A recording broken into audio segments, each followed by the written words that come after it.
तो देखो सबसे पहला क्वेश्चन है कि the offer can be lapsed in case of, देखो कह रहे हैं कि the offer can be lapsed, lapsed मतलब खत्म कब हो सकता है, रिवोकेशन से, by rejection of offer, counter offer. Revocation मतलब कैंसिल कर देना, खत्म कर देना, ऑफर ही अगर उसको खत्म कर रहा है, और काउंटर ऑफर मतलब ए ने बी को ऑफर दिया और सेम ऑफर बी ने ए को दिया, क्योंकि बी को नहीं पता था कि वही ऑफर ए उसको दे रहा है। तो इन तीनों ही केसेस में तो आपका ऑफर खत्म हो जाता है। तो करेक्ट आंसर होगा ए, करेक्ट आंसर होगा D, all of the above. ठीक है। एंड रिवोकेशन मतलब सिंपली क्या होता है कि एक ऐसा एक्ट जहां दोनों पार्टी मिल करके ही कॉन्ट्रैक्ट को कैंसिल कर देती है। Next is threat to commit suicide is, अगर आप ये कह रहे हो कि हम आपके साथ एक कॉन्ट्रैक्ट करना चाहते हैं और अगर आप ये कॉन्ट्रैक्ट मेरे साथ एंटर नहीं करोगे तो हम सुसाइड कर लेंगे, तो ये क्या था, ये था हमारा कोअर्जन का part. That is correct answer होगा C. Next, when a contract is broken what remedy is available before the party who has suffered, जब कॉन्ट्रैक्ट तोड़ा जाता है ना, जैसे मान लो दो पार्टी है ए और बी, दोनों में से अगर कोई एक पार्टी कॉन्ट्रैक्ट तोड़ रही है तो ना कई सारे ऑप्शंस दिए गए हैं, जैसे ही may sue for the specific performance of the contract. अब जैसे मान लो ये मैरी करने का कॉन्ट्रैक्ट है, तो उस केस में कोई ज़रूरी नहीं कि आपके कॉन्ट्रैक्ट तोड़ने से बी मान ही जाए, हो सकता है कि बी कोर्ट में ये केस कर दे कि नहीं इस कॉन्ट्रैक्ट का परफॉर्मेंस आप करवाइए। ही मे रिसेंड द कॉन्ट्रैक्ट, वो चाहे तो कॉन्ट्रैक्ट तोड़ भी सकता है। ही मे सू फॉर डैमेजेस, वो डैमेजेस के लिए भी क्लेम कर सकता है। ये तीनों ही ऑप्शन अवेलेबल रहता है उस पार्टी के पास जो इनोसेंट पार्टी है। तो करेक्ट आंसर होगा D, all of the above. Next, were both the parties to an agreement under a mistake as to matter of fact, what is essential to the agreement? The agreement is, देखो यहाँ पे ना specially ये चीज़ कह रहा है कि जो दोनों पार्टी है, ये दोनों ही पार्टी अंडर क्या है, मिस्टेक है। देखो जब एक पार्टी मिस्टेक में होती है, मतलब यूनिलेटरल मिस्टेक होता है ना, तब तो कॉन्ट्रैक्ट वॉइडेबल होता है, बट जब दोनों ही पार्टी को मिस्टेक है कॉन्ट्रैक्ट को लेके या मैटर ऑफ फैक्ट को लेकर के, तो उस तरह के अग्रीमेंट को हम वॉइड मानते हैं। क्लियर? तो करेक्ट आंसर होगा B. Next, the contract is discharged under mutual agreement, अगर आप म्यूचुअल अग्री कर रहे हो कि हाँ ठीक है हम कॉन्ट्रैक्ट तोड़ देते हैं और इस कॉन्ट्रैक्ट की जगह एक नया कॉन्ट्रैक्ट बना देते हैं, तो इसको हम लोग कहते हैं novation. That is correct answer होगा C, novation. Next, an offer open for acceptance over a period of time, ऐसे ऑफर को हम लोग कहते हैं standing offer. That is correct answer होगा D. Next, A contract of indemnity may be called as quasi contract, contingent contract, good contract. Contract of indemnity को हम लोग कंटिजेंट कॉन्ट्रैक्ट के नाम से भी जानते हैं, तो करेक्ट आंसर होगा B. When shares are issued at premium, the amount of premium will be credited to, no doubt जो सिक्योरिटी प्रीमियम का अमाउंट होता है वो हम कहाँ डालते हैं, सिक्योरिटी प्रीमियम रिजर्व अकाउंट में। दैट इज करेक्ट आंसर होगा A, security premium account. Next, profit and loss statement is also known as statement of earning, statement of balance sheet, statement of operation. इसको हम लोग income statement भी कहते हैं, that is statement of income. तो correct answer होगा D. Next, share application account is personal account, real account, nominal account, impersonal account. हमने पहले भी बताया कि share application account personal account होता है। क्यों? क्योंकि ये इंडिकेट करता है उस पैसे को जो कि शेयर होल्डर से रिसीव्ड हुआ है ना, किसके बदले, शेयर्स के बदले, मतलब उन्होंने शेयर्स लिया और बदले में हमने उन्होंने कंपनी का शेयर्स लिया और बदले में उन्होंने पैसा दिया है। ठीक है, तो शेयर एप्लीकेशन अकाउंट अगर आप डेबिट कर रहे हो तो वो ये दिखाता है कि कितना पैसा ड्यू है, एंड क्रेडिट करते हैं जब पेड हो जाता है। ठीक, तो ये किसके लिए दिखा रहे, पर्सन के लिए दिखा रहे ना कि एक पर्सन से हमें कितना पैसा मिला या मिलना है, तो किस तरह का अकाउंट इसको ट्रीट किया जाएगा, पर्सनल अकाउंट। करेक्ट आंसर होगा A. Next, when shares are forfeited the share capital account is debited with, ये भी हमने पहले डिस्कस किया हुआ है कि अगर शेयर फोरफीट करे, छीन रहे हैं, तो जितना पैसा कॉल्ड अप हुआ है ना उसी से आप डेबिट करते हो शेयर कैपिटल अकाउंट को। तो करेक्ट आंसर होगा B, called up value of shares. Next, a method used in a comparative analysis of financial statement is returning analysis, common size analysis, preference analysis, graphical analysis. Correct answer होगा B, common size analysis. Next, the debentures which are not recorded in the register of a company are called, ये हमने पहले भी discuss किया है, secured no, unsecured no, registered no। जो bearer debentures होते हैं ना वो unregistered debentures होते हैं, एंड वो ट्रांसफ़र भी किए जा सकते हैं ओनली बाय डिलीवरी। इसके लिए आपको कोई भी रिकॉर्ड्स कंपनी की बुक्स में मेंटेन नहीं करना पड़ता, कंपनी के रजिस्टर में मेंटेन नहीं करना पड़ता। तो करेक्ट आंसर होगा C, bearer debentures. Next, When debentures are issued at a discount and are redeemable at a premium, which of the following account is debited at the time of issue? आप देखो debentures आप issue कर रहे हो discount पे, loss पे आप issue कर रहे हो, है ना, और रिडीम कर रहे हो प्रीमियम पे, तब भी तो आपका लॉस है। तो इसके लिए हम डेबिट किसको करते हैं? डिबेंचर्स अकाउंट को। Premium on redemption of debentures, loss on issue of debentures account को हम डेबिट करते हैं। तो करेक्ट आंसर होगा C. Next, overhead cost is the total of, देखो ओवरहेड कॉस्ट में हम हमेशा किसको लेते हैं? इनडायरेक्ट कॉस्ट को लेते हैं। All indirect cost, all direct cost, indirect और डायरेक्ट कॉस्ट। करेक्ट आंसर होगा A, all indirect cost. Next, imputed cost is also known as notional cost, real cost, normal cost और वेरिएबल कॉस्ट। देखो imputed cost को हम कई सारे नाम से जानते हैं, जैसे implicit cost, notional cost, implied cost, opportunity cost, ठीक है। और एज पर गिवन ऑप्शन, क्योंकि हमारे पास नोशनल कॉस्ट दिया है तो करेक्ट आंसर होगा ए, नोशनल कॉस्ट। और ये सब क्वेश्चन हमने ऑलरेडी डिस्कस किया हुआ है, सारे पॉइंट्स पे भी हमने डिटेल डिस्कशन किया हुआ है अपने चैनल पे। Next, indirect material scrap is adjusted along with, जो स्क्रैप होता है मतलब जिससे हमारी कॉस्ट कटिंग होती है, कम होती है, उसको ना हम हमेशा कहाँ एडजस्ट करते हैं? फैक्ट्री कॉस्ट के साथ, क्योंकि इनडायरेक्ट मटेरियल है। तो करेक्ट आंसर होगा B, factory cost. Next, over time क्या है? ओवर टाइम मतलब जैसे अगर मान लो तुम्हें नॉर्मल टाइम के लिए 1 घंटे के लिए 10 रुपये मिल रहा है, तो ओवर टाइम में जनरली क्या मिलता है? इसका डबल या फिर अकॉर्डिंगली जैसा कंपनी डिसाइड करे, ठीक है। तो जो आपका नॉर्मल टाइम से ज़्यादा पैसा आपको मिल रहा है उसी को हम कहते हैं over time. Actual hours being more than normal time, actual hours being more than standard time. देखो स्टैंडर्ड टाइम या एक्चुअल आवर्स की तो बात ही नहीं हो रही, नॉर्मल टाइम की बात हो रही है कि अगर आपने नॉर्मल टाइम से ज़्यादा काम किया है तो उसको हम ओवर टाइम कहते हैं। तो करेक्ट आंसर होगा ए।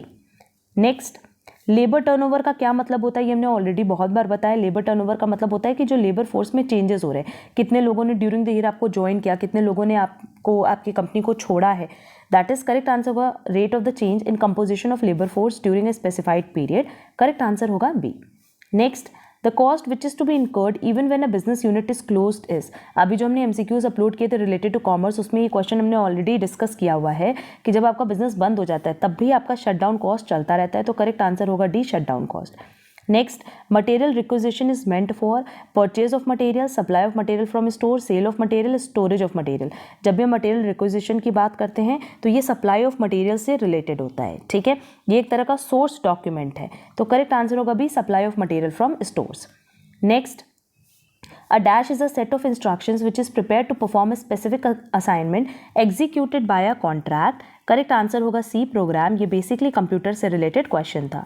इन Excel columns are labelled as, इसको हम लेबल करते हैं A, B, C etcetera. Next, who is the father of computer? No doubt Charles Babbage. Next, which of the following is a correct abbreviation of computer? Computer का जो full form है वो है commonly operated machines used in technical and educational research. That is correct answer होगा D. Next, what is a blank space called outside the printing area on a page? Margins. That is correct answer होगा B. Which of the following software is used for making a resume? MS Word. Next, which of the following memory is non volatile? Non volatile उसमें है रोम। ये basically learn करने वाले questions हैं क्योंकि ये सारे क्वेश्चंस रिलेटेड थे कंप्यूटर से। Next, the central government has been empowered by which entry of the union list of Schedule 7 of the constitution of India to levy tax on income other than agricultural income? Entry number 82। That is correct answer होगा B, learn कर लेना। Next, under the head income from house property the basis of charges? Basis of charge हमेशा annual value बनता है और उसी के basis पे हम टैक्स अप्लाई करते हैं। तो करेक्ट आंसर होगा C, annual value. Next, which one of the following is agricultural income under the income tax act 1961? Interest on arrear of rent in respect of agricultural land, interest receive by a money lender, income from sale of trees or forests which are spontaneous growth, interest on capital received by a partner from the firm engaged in agricultural operation. Option D को हम agricultural income की तरह treat करते हैं। तो correct answer होगा D. Next, section 80 GGC of income taxes. देखो GGC basically individuals के कॉन्ट्रीब्यूशन के लिए है टुवर्ड्स पॉलिटिकल पार्टीज। तो एज पर गिवन ऑप्शन करेक्ट आंसर होगा A, deduction in respect of contribution given by any person to political parties. Next, X Limited is an Indian company. It carries own business in Mumbai and London. The entire control and management of X Limited is situated outside India. 3/4 of total income of company is from the business in London. What is the residential status of X Limited? अब देखो यहाँ पे specially ये चीज़ बोला है कि जो X Limited है ना वो एक इंडियन कंपनी है, ठीक है। तो अगर हम कंपनी की बात करें तो कंपनी चाहे रेसिडेंट हो सकती है चाहे नॉन रेसिडेंट हो सकती है। वो रेसिडेंट होगी अगर वो इंडियन कंपनी है या उसका कंट्रोल एंड मैनेजमेंट जो अफेयर्स का है वो कंप्लीटली इंडिया में सिचुएटेड हो, ठीक है। तो क्योंकि यहाँ पे स्पेशली बोल दिया कि ये इंडियन कंपनी है और जब इंडियन कंपनी है तो ये रेसिडेंट ही होगी, फिर भले ही इसका जो मैनेजमेंट ऑफ कंट्रोल है वो बाहर क्यों ना हो। क्लियर? तो रेसिडेंट होने के लिए दो चीज़ें हैं, पहला कि वो इंडियन कंपनी हो और उसका कंट्रोल एंड मैनेजमेंट सिचुएटेड हो होली इन इंडिया। तो पहली वाली सिचुएशन कंप्लाई कर रहा है ना, इसीलिए इसको क्या मानेंगे? Resident. Next, which of the following is not a predictive tool of management accounting? Simulation, balance score card, cash flow analysis और KPIs। करेक्ट आंसर होगा C, cash flow analysis. Next, the process of quantifying the efficiency and effectiveness of past action. इस process को हम कहते हैं performance measurement. Next, which of the following are the tools of financial performance measures? ROI, EVA that is economic value added और residual income, all of these। Financial performance की बात करें तो करेक्ट आंसर होगा return on investment, that is correct answer होगा A. Next, SCBA का full form है social cost benefit analysis costing में, तो करेक्ट आंसर होगा C. Next, the difference between actual sales and break even sales. Actual sales और break even sales के बीच का जो डिफरेंस होता है वो हमेशा मार्जिन ऑफ सेफ्टी होता है, तो करेक्ट आंसर होगा C. Next, which of the following is non discounting method in capital budgeting?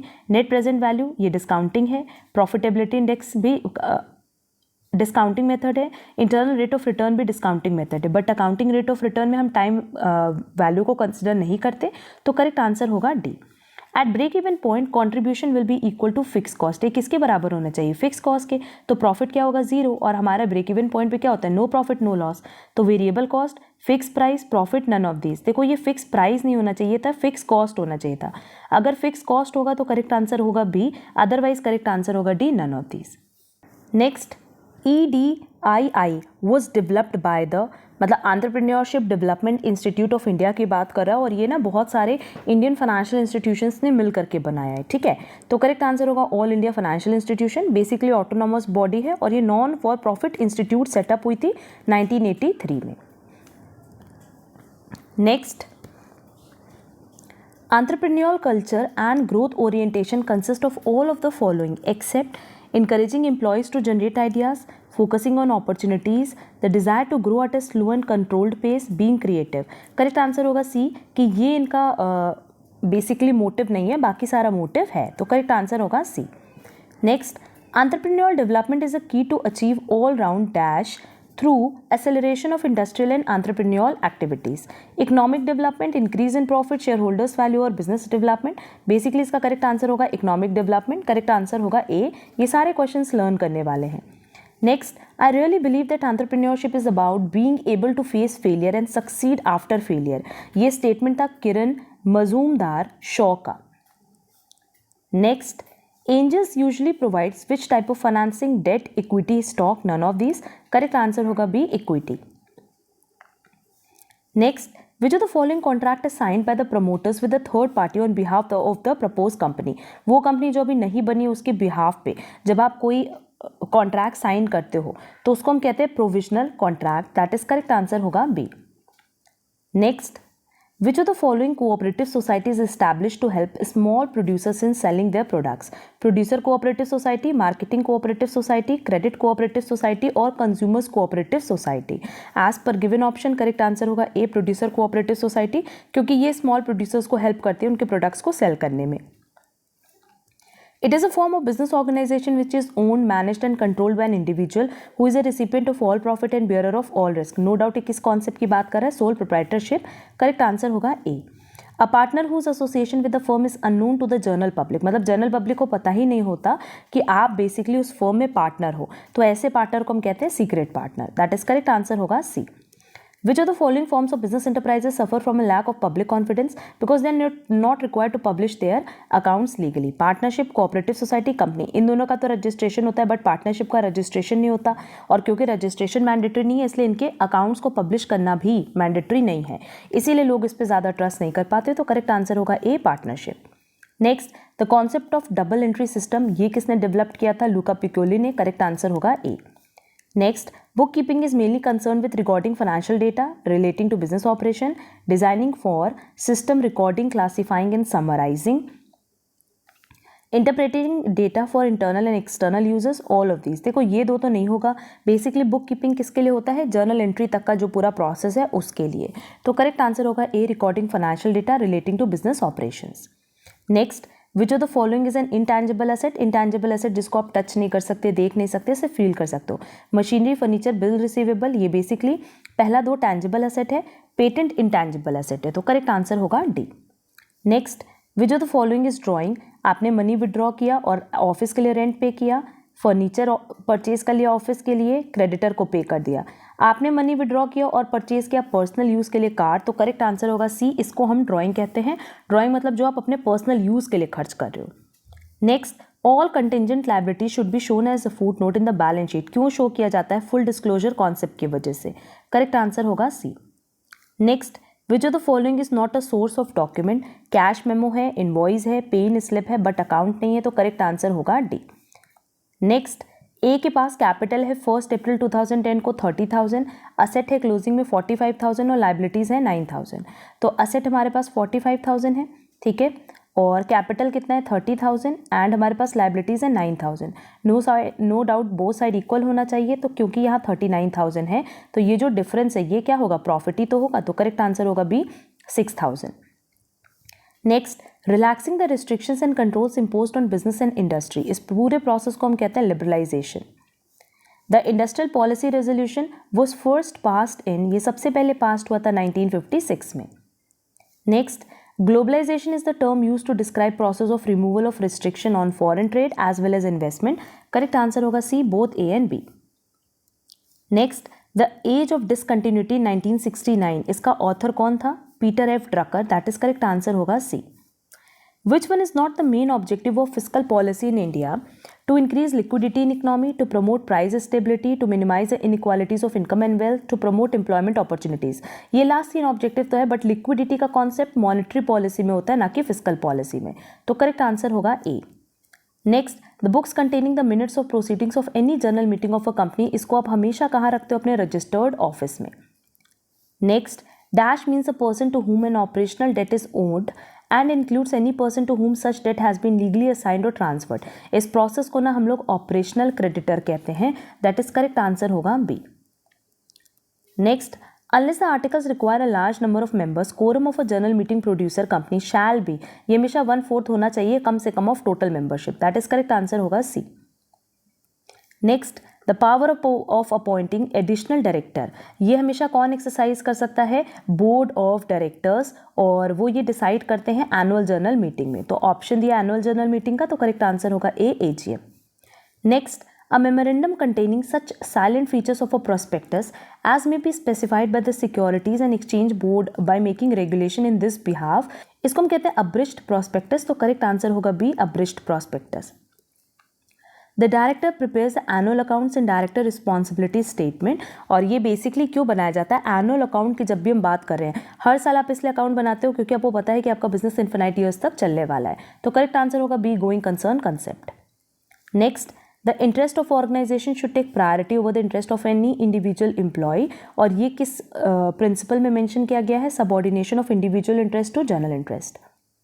Next, according to Maslow, a person who is looking for affection, belongingness, acceptance and friendship is at which need level? Psychological needs, safety needs, social needs, इसका correct answer होगा, correct answer होगा C.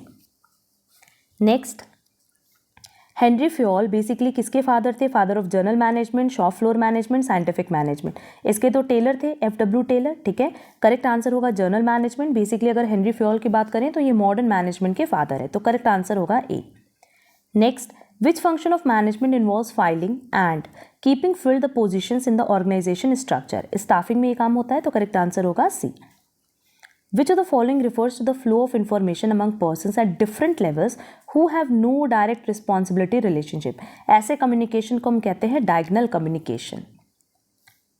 Which mean is most affected by extreme values? Extreme value से सबसे ज़्यादा affect होता है arithmetic mean that is AM, और इस पर हमने डिटेल डिस्कशन किया हुआ है अपने सेकंड चैनल पे CA काजल डेरोलिया, जहाँ हमने डिटेल डिस्कशन किया है स्टैटिस्टिक्स से रिलेटेड हर एक चैप्टर पे, बहुत सारे MCQs भी वहाँ डिस्कस किए हुए हैं।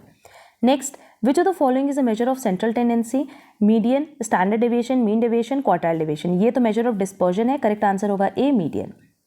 Next, cyclic variation in a time series are cause by lockouts? No, war? No, floods? No, none of the above इसका करेक्ट आंसर होगा, क्योंकि साइक्लिक वेरिएशन बेसिकली क्या होता है, मतलब इसका मतलब होता है कि कोई भी ऐसा चेंज जो कि किसी कॉज की वजह से हो रहा है, जैसे बिजनेस साइकिल की वजह से, सीजनल चेंजेस की वजह से, ठीक है। Next, the average of the sum of square of the deviation about mean is, क्या कह रहा है, x माइनस मीन का स्क्वायर डिवाइडेड बाय n। अब ये जो एवरेज निकाल रहे हो इसको क्या कहते हैं? अगर ये अंडर रूट होता तो स्टैंडर्ड डेविएशन हो जाता, अब क्योंकि अंडर रूट नहीं है तो वेरिएंस हो जाएगा, तो करेक्ट आंसर होगा A वेरिएंस। नेक्स्ट, अब देखो पिक्टोग्राम्स की बात करें तो जो पिक्टोग्राम्स हम बनाते हैं, डायग्राम जो बनाते हैं, उसमें कहीं ना कहीं एक्यूरेसी बहुत कम होती है ना, इसीलिए इसको बहुत एक्यूरेट तो नहीं मान सकते, हाँ लीस्ट एक्यूरेट होता है, तो करेक्ट आंसर होगा B। Which measure of dispersion ensures highest degree of reliability? अगर हम लोग डिस्पर्शन की बात करें तो हम हमेशा कंसिडर करते हैं स्टैंडर्ड डिविएशन को, और प्रैक्टिकल लाइफ में भी हम इसका यूज करते हैं। The median of the values of this is, अब देखो सबसे पहले तो इसको आपको अरेंज करना होगा आइदर इन असेंडिंग और डिसेंडिंग ऑर्डर, जो कि हमने अरेंज कर दिया। अब नंबर ऑफ ऑब्जर्वेशन की बात करें तो यहाँ नंबर ऑफ ऑब्जर्वेशन 7 है, क्योंकि ये ऑड है, तो ऑड के लिए फॉर्मूला n+1/2 टर्म, ये हो जाएगा 4 टर्म, और 4 टर्म है हमारा 11, तो करेक्ट आंसर होगा D median 11। Next, Fisher's ideal formula does not satisfy. देखो फिशर के बारे में हमने पहले भी डिस्कशन किया हुआ है कि अगर हम लोग फिशर्स आइडियल मेथड की बात करें तो ये कभी भी सर्कुलर टेस्ट को सेटिस्फाई नहीं करता, तो करेक्ट आंसर होगा B।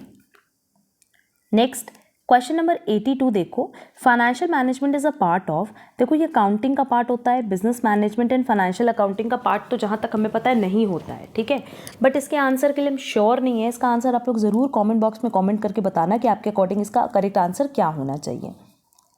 Next, which factor determines capital structure?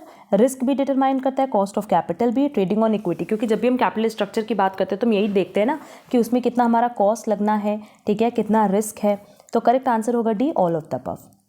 Next, cost of depreciation fund basically sinking fund जैसा होता है, और अगर हम लोग सिंकिंग फंड की बात करें ना तो वो लॉन्ग टर्म लोन कैपिटल होता है, तो करेक्ट आंसर होगा A।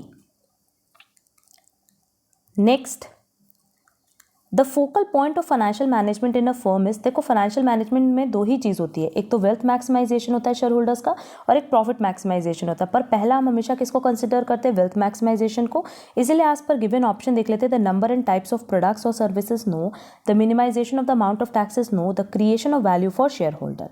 करेक्ट आंसर होगा C, क्योंकि हम हमेशा सबसे पहले किसको रखते हैं? शेयर होल्डर्स को।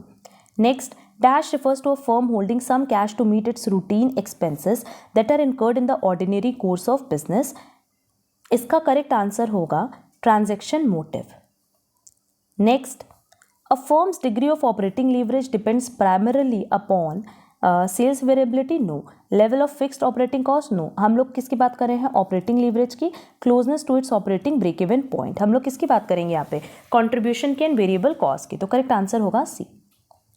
Next, the stage of the PLC, that is product life cycle, characterized by overcapacity, greater competition and the eventual elimination of weaker competition, ये सारी चीज़ें कहाँ होती है? maturity stage में, तो करेक्ट आंसर होगा D। Next, which of the following is not a type of decision usually made during the product of development stage? branding, product positioning, packaging, product screening, ये तीन तो होता है, बट उस point of time पे हम branding की बात नहीं करते, तो करेक्ट आंसर होगा A branding। स्टार्टिंग विद 1 और 2 areas and then adding new regions to the distribution area, इसको हम लोग कहते हैं rolling launch. Next, pricing is the approach of setting a low initial price in order to attract a large number of buyers quickly and win a large market share, इस process को हम कहते हैं market penetration. Pricing products that must be use together with the main product, इसको हम कहते हैं captive pricing, correct answer होगा D। The buying process starts when the buyer recognizes a product, an advertisement for the product, a salesman from a previous visit, problem or need। देखो जब भी हम buying process की बात करते हैं ना तो कस्टमर तभी खरीदते हैं जब उनको उसकी ज़रूरत होती है या जब उससे रिलेटेड कुछ प्रॉब्लम अराइज होती है, क्लियर, तो करेक्ट आंसर होगा D प्रॉब्लम और need. Next, the basic role of promotion is, promotion आप सिर्फ इसलिए करते हो सो दैट आप अपने प्रोडक्ट का कम्युनिकेशन कर पाओ, तो करेक्ट आंसर होगा C। Next, dash allocate saving in an economy to ultimate users either for investment in assets और फॉर कंजम्पशन। इस प्रोसेस को हम कहते हैं फाइनेंशियल सिस्टम। ये सब क्वेश्चंस लर्न करने वाले हैं। Next, which of the following is not a regulatory institution in Indian financial system. RBI है, सेबी है, आईआरडी है, बट सिविल नहीं है, तो करेक्ट आंसर होगा civil. Non banking financial institutions are registered under, ये हमेशा ये स्टार्टिंग में रजिस्टर्ड हुई कंपनीज एक्ट 1956 में, इसलिए करेक्ट आंसर होगा C, companies act. Next, IIB stands for, इसका फुल फॉर्म है insurance information bureau, that is correct answer है सी। नेक्स्ट, मर्केंट बैंक्स की बात करें तो ये इंडिया में स्टार्ट हुआ 1969 में। और हमारा लास्ट क्वेश्चन है कि prospectus is not issued in, prospectus कहाँ इशू नहीं किया जाता, पब्लिक इशू में, प्राइवेट प्लेसमेंट में और राइट इशू में। प्राइवेट प्लेसमेंट में, क्योंकि प्राइवेट प्लेसमेंट में बेसिकली आप अपने कंपनी के शेयर्स इशू करते हो अपने रिलेटिव्स को, फ्रेंड्स को, ठीक है, तो उस केस में आपको प्रोस्पेक्टस इशू करने की ज़रूरत नहीं है।